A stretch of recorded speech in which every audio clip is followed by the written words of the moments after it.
Dear students, welcome to 10th Standard Biology online class. Today's topic is pituitary gland. The pituitary gland or hypophysis is a pea-shaped compact mass of cells located at the base of midbrain attached to the hypothalamus by pituitary stalk or infundibulum. The pituitary gland is anatomically composed of two lobes and perform different functions. They are the anterior lobe, adenohypophysis, and the posterior lobe, neurohypophysis. The pituitary gland regulates and controls other endocrine glands and so is called the master gland. The anterior pituitary is composed of different types of cells and secrete hormones which stimulates the production of hormones by other endocrine glands. The hormones secreted by anterior pituitary are 1. Growth hormone or GH, 2. Prolactin or PRL, 3. Thyrotropin or thyroid stimulating hormone TSH. Fourth one is adenocorticotropin hormone or ACTH. Fifth one, follicular stimulating hormone FSH. And sixth one is luteinizing hormone LH. The last two hormones control the gonads or sex organs. First, let us discuss about growth hormone.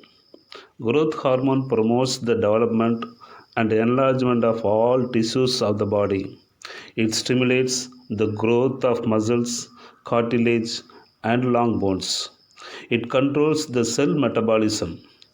The improper secretion of growth hormone leads to dwarfism, gigantism, and acromegaly.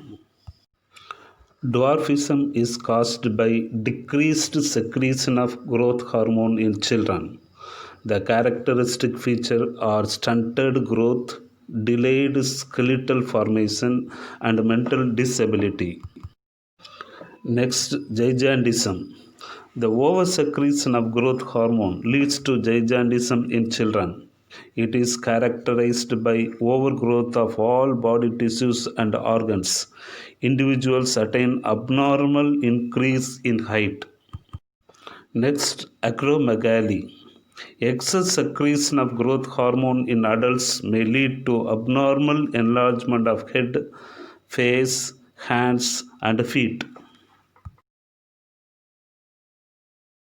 The second hormone secreted by the anterior lobe of pituitary gland is thyroid stimulating hormone TSH.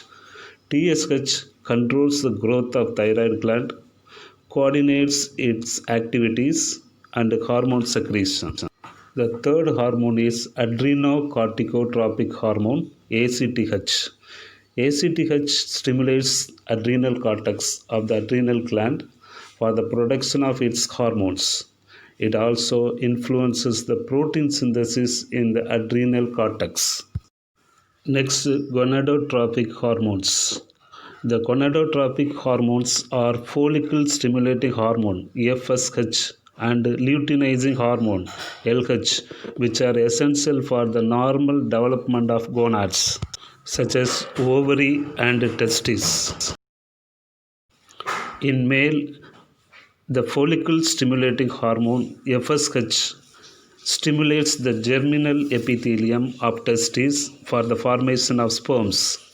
In female, FSH initiates the growth of ovarian follicles and its development in ovary.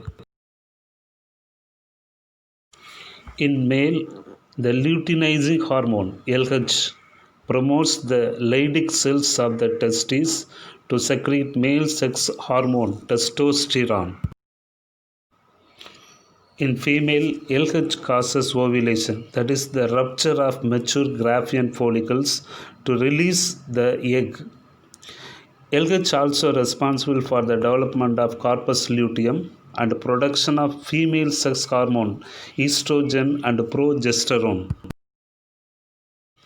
Another hormone produced by the anterior lobe of pituitary gland is prolactin. Prolactin initiates development of mammary glands during the pregnancy and stimulates the production of milk after childbirth. So far, we have seen the hormones produced by the anterior lobe of pituitary gland, the adenohypophysis, and their functions. Next, we can see the hormones secreted by the posterior lobe or neurohypophysis of pituitary gland. The hormones secreted by the posterior lobe or the neurohypophysis are one oxytocin and second one is vasopressin or antidiuretic hormone ADH. Oxytocin helps in the contraction of smooth muscles of uterus at the time of childbirth, and it also responsible for the milk ejection from the mammary gland after childbirth. The second hormone is vasopressin or antidiuretic hormone ADH. In kidney tubules, it increases the reabsorption of water. It reduces loss of water through urine and hence the name antidiuretic hormone. Deficiency of ADH reduces reabsorption of water and causes an increase in urine output, that is polyuria. This deficiency disorder is called diabetes insipidus. Thank you, students. In the next class, we can discuss about the thyroid and parathyroid gland.